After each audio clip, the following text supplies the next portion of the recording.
নমস্কার বন্ধুরা, এসএস দাস কিচেনে আপনাদের সকলকে স্বাগতম। আশা করি আপনারাও ভালো আছেন। আপনাদের আশীর্বাদে আমিও ভালো আছি। আজকের রেসিপি চিকেন কিমা দিয়ে কড়াইশুঁটি বা কড়াইশুঁটি দিয়ে চিকেন কিমা। শীতের সবজি কড়াইশুঁটি সব সবজির সাথেই বেশ ভালো লাগে, খেতে মজা লাগে। এখন কড়াইশুঁটির সিজন শেষ, গরমকাল পড়ে যাচ্ছে, তাই কড়াইশুঁটি খুব সস্তাও হয়েছে। এই কড়াইশুঁটি দিয়েই বানিয়ে নিলাম চিকেন কিমা। খেতে খুব সুস্বাদু হয়। চলুন রেসিপিটা দেখে নেওয়া যাক। এখানে নিয়ে নিয়েছি 300 গ্রাম কড়াইশুঁটি। কড়াইশুঁটিটাকে ভালোভাবে ছাড়িয়ে ধুয়ে নেব। দেখুন আমি ছাড়িয়ে নিয়েছি। একটা মশলা বানিয়ে নেব। নিয়ে নেব একটা মিক্সি জার, তাতে নিয়ে নেব আদা কুচি, কাঁচা লঙ্কা, রসুন 10-12টা, আর নিয়ে নেব 4টে শুকনো লঙ্কা, একটা টমেটো, বড় টমেটো একটা কেটে নিয়েছি। মশলার পরিমাণটা আপনাদের পরিমাণ মতন বাড়িয়ে বা কমিয়ে নেবেন। দেখুন আমি একটা মিহি পেস্ট বানিয়ে নিয়ে এসেছি। এবার ওভেনে কড়া বসিয়ে দিয়ে দিলাম সয়াবিন অয়েল বা সাদা তেল। দিয়ে দেব ফোড়ন, গোটা গরম মশলা, তেজপাতা, শুকনো লঙ্কা। ফোড়নটাকে 1 সেকেন্ড খুব ভালোভাবে ভেজে নেব। ফোড়ন দিয়ে সুন্দর স্মেল ছেড়ে গেলে দিয়ে দেব পেঁয়াজ কুচি। আমরা জানি পেঁয়াজ সবসময়তেই খুব ভালোভাবে ভেজে নিতে হয়। পেঁয়াজের কাঁচা গন্ধটা ছাড়লে সবজি বা তরকারি যাই করুন না কেন খেতে কিন্তু ভালো লাগে না। তাই খুব ভালোভাবে পেঁয়াজটাকে ভেজে নেব। দিয়ে দিলাম পরিমাণ মতন লবণ। লবণ দিলেই পেঁয়াজটা খুব তাড়াতাড়ি নরম হয়ে যায়। পেঁয়াজটাকে একেবারে লাল করে ভাজবো না, একটু লাল হয়ে এলেই দিয়ে দেব আমাদের পেস্ট করে রাখা মশলাটা, যেটা আগেই দেখিয়েছি। টমেটো, আদা, রসুন, কাঁচা লঙ্কা আর শুকনো লঙ্কা দিয়ে বানিয়ে রেখেছিলাম। এবার খুব ভালোভাবে মশলাটাকে কষে নেব, যতক্ষণ না মশলা দিয়ে পেঁয়াজ আর রসুনের কাঁচা গন্ধটা চলে যাচ্ছে, টমেটোর কাঁচা গন্ধ চলে যাচ্ছে। খুব ভালোভাবে কষে নিতে হবে। এবার যখন মশলা দিয়ে তেল ছেড়ে দেবে, দেখুন অল্প অল্প তেল ছাড়তে শুরু করেছে। এবার দিয়ে দেব গুঁড়ো মশলা। দিয়ে দেব হলুদ গুঁড়ো, লাল লঙ্কার গুঁড়ো, জিরে ও ধনে গুঁড়ো।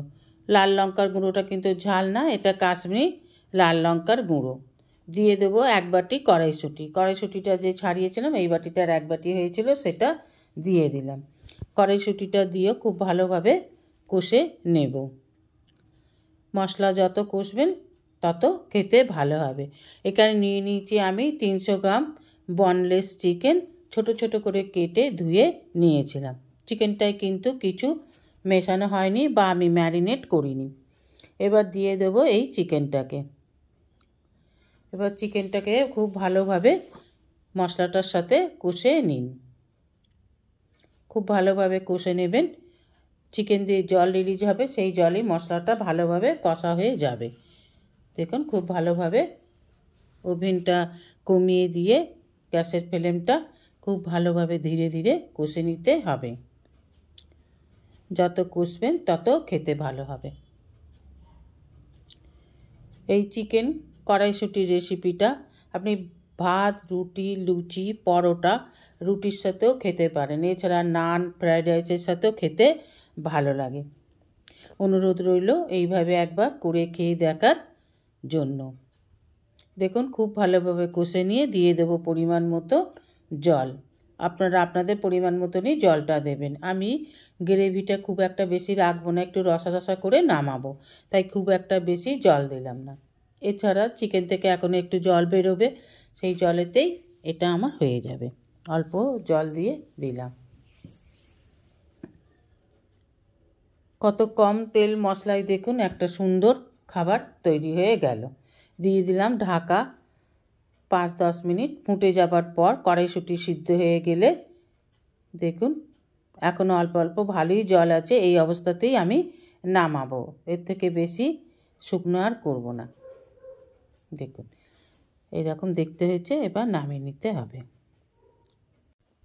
দিয়ে দেব ধনেপাতা কুচি। আমি এখানে ধনেপাতা দিলাম, আপনারা ইচ্ছে করলে কসুরি মেথিও দিতে পারেন। এখন ধনেপাতার সিজন, তাই ধনেপাতাই দিলাম। ধনেপাতাটাকে এবার খুব ভালোভাবে মিশিয়ে নেব, খুব ভালোভাবে মিশিয়ে নিতে হবে। এখানে বলে রাখি, যেসব বন্ধুরা আমার চ্যানেলটিকে সাবস্ক্রাইব করে আমার পরিবারের সদস্য হয়েছেন তাদেরকে অসংখ্য অসংখ্য ধন্যবাদ। যারা এখনও আমার চ্যানেলটিকে সাবস্ক্রাইব করে আমার পরিবারের সদস্য হননি তাদের কাছে অনুরোধ রইল আমার চ্যানেলটিকে সাবস্ক্রাইব করে আমার পরিবারের সদস্য হবার জন্য। দিয়ে দিলাম 1 টিস্পুন চিনি, দিয়ে দেবো 1/2 টিস্পুনের মতন গরম মশলা। আপনারা এখানে অন্য যে কোনো মশলাও দিতে পারেন, মিট মশলাও দিতে পারেন। আমি এখানে গরম মশলা দিলাম, আর দিয়ে দেবো একটু জায়ফল ঘষে। জায়ফলের স্মেলটা খুব ভালো লাগে, তাই অল্প একটু জাস্ট সামান্য 2-1 বার ঘষে দিয়ে দিলাম। এবার দেখুন একদম মাখা মাখা হয়ে গেছে, একটুও বেশি জল নেই, মাখা মাখা হয়ে গেছে। এই অবস্থাতেই আমি গ্যাস অফ করে নামিয়ে নেব। দেখুন কত সুন্দর দেখতে হয়েছে, লুচির সাথে খেতে খুব ভালো লাগে। আপনি যার সাথেই খাবেন এটা কিন্তু খেতে খুব ভালো লাগে, তবে রুটি, পরোটা, লুচি, নান, রুমাল রুটি সাথে খেতে বেশি ভালো লাগে। এবার গরম গরম পরিবেশন করুন। দেখুন, আশা করি রেসিপিটা আপনার ভালো লেগেছে। আপনারা অমূল্য সময় দিয়ে রেসিপিটা সম্পূর্ণ দেখার জন্য আপনাকে অসংখ্য অসংখ্য ধন্যবাদ। ভিডিওটি ভালো লাগলে অবশ্যই একটা লাইক, কমেন্ট, সাবস্ক্রাইব করার অনুরোধ রইল।